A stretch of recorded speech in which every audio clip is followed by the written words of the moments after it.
Ladies and gentlemen, welcome back. Professor Connect here, bringing you guys another video. This time, bringing you guys a video over actually naming chemical compounds. I'm going to start by doing just two types and see if I can actually summarize these all into one video. So there are actually multiple different types of naming, but I'm going to go over type 1 and type 2 naming specifically. This naming convention, type 1 and type 2, are very similar in a lot of ways. That's actually why I'm kind of lumping them together. So first, let's go over what type 1 and type 2 are. Type 1 naming is going to involve specifically a metal plus a non-metal. Okay, so that's pretty straightforward. Type 2 is going to be basically, I like to describe it as sometimes like an alternative or a subset, because this is going to be specifically a transition metal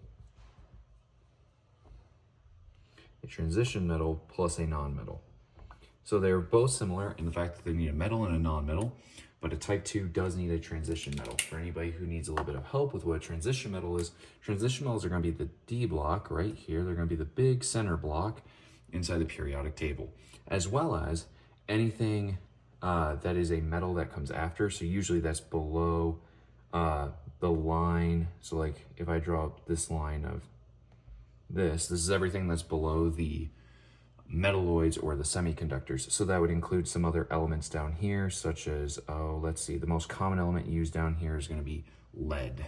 And so that's going to be some good references for you. So everything in red is kind of like describing the general area where those transition metals are. The blue are going to be everything that's going to be your regular metals. So there's a couple exceptions over here. So like aluminum is actually kind of the one really, really commonly used exception in this entire row. Ironically, hydrogen technically follows the same naming convention, but hydrogen also is kind of a rule breaker, so I'm going to leave hydrogen out of this for now. But just know in most cases, hydrogen actually can follow, or in a lot of cases, I should say, hydrogen can follow different type naming conventions. Hydrogen is just kind of different anyway. It is a non-metal, so it technically follows a whole different naming convention. But anyway, so that gives you a general overview of what type 1 and type 2 are and where you can locate these. So when it comes to type 1, the general idea is this. Type 1, how you name these is you always name the cation first. So the cation's name will always come first. Remember, cations are on the left-hand side of the periodic table, so it's going to be your metals plus your anionic name.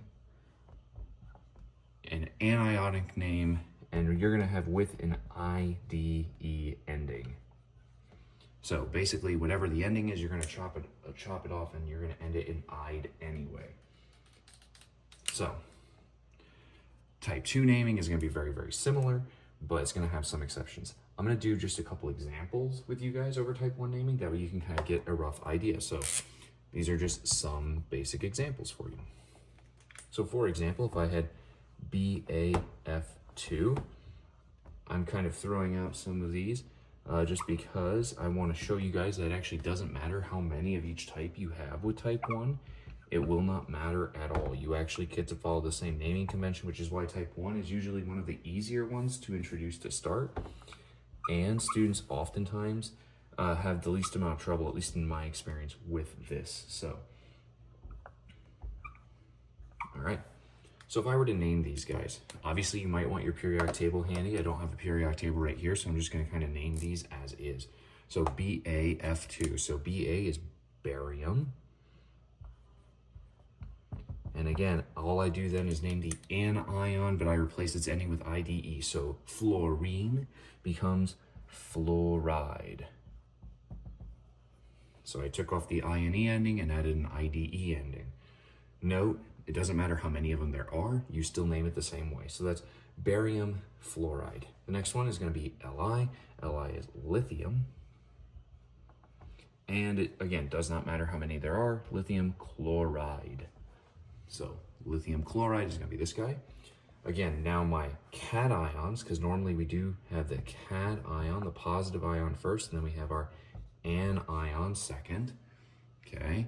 So just so you know, you usually have your cation first, your anion second, and then once you have those two labeled and identified, you can actually go through.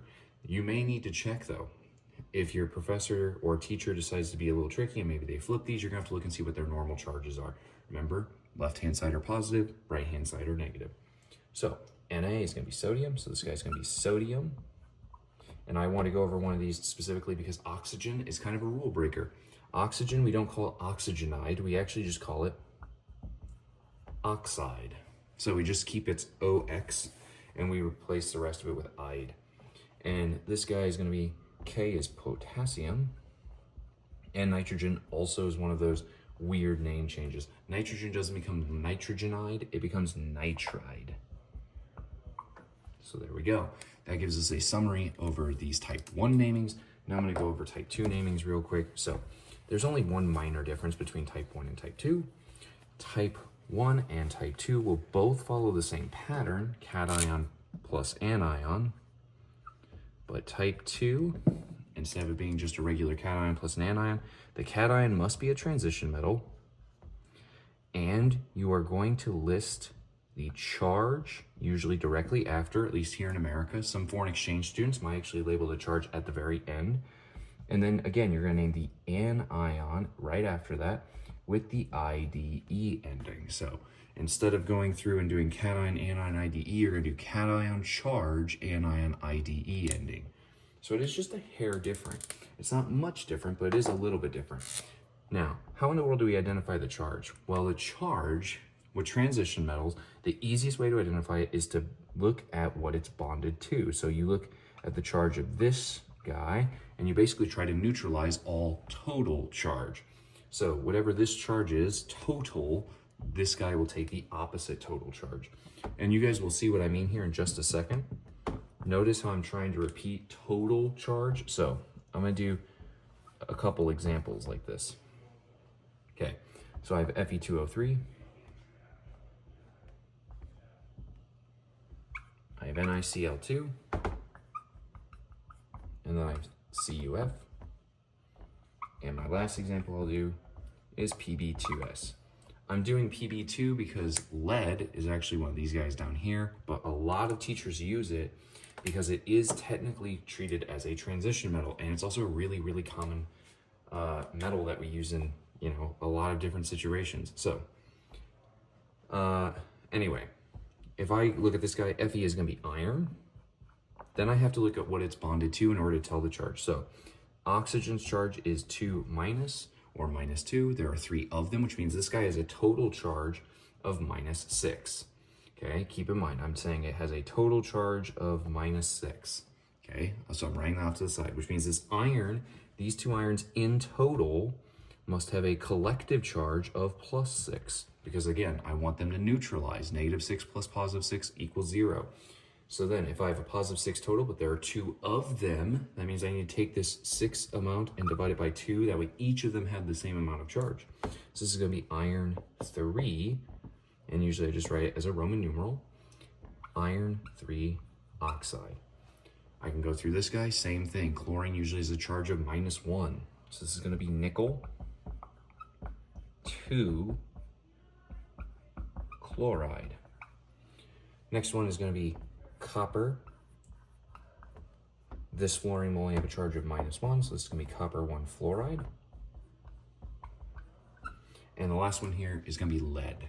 It's again bonded to a sulfur, so sulfur is a charge of -2 typically.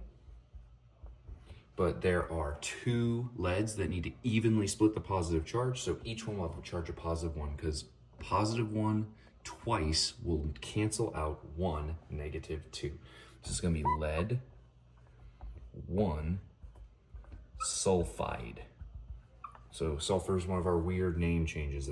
I'm trying to throw in as many of these weird name changes as possible. That way, hopefully, you're familiar with some of them. I think I used the most common ones, which are usually nitrogen, oxygen, and sulfur. So hopefully, you at least get an idea of what's going on with those. So this has been a very brief overview, but a very, hopefully, good and collective overview over type 1 and type 2 naming. This actually will pair really well with a previous lesson that we did where we do predicting type 1 and type 2 compounds, because this actually goes hand in hand with that, because once you can name them, you can predict them, or vice versa. It depends on where your teacher starts you. I like starting off students with the name and then making them predict.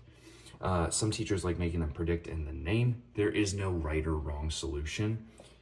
In my opinion, I've actually taught it both ways, and I've seen it be taught both ways, and they both end up with the same result. So if you have any questions, make sure that you ask me. If you enjoyed the video, like and subscribe, maybe share the video with a friend. Otherwise, I hope you guys have a wonderful day. And I hope to see you in the next video.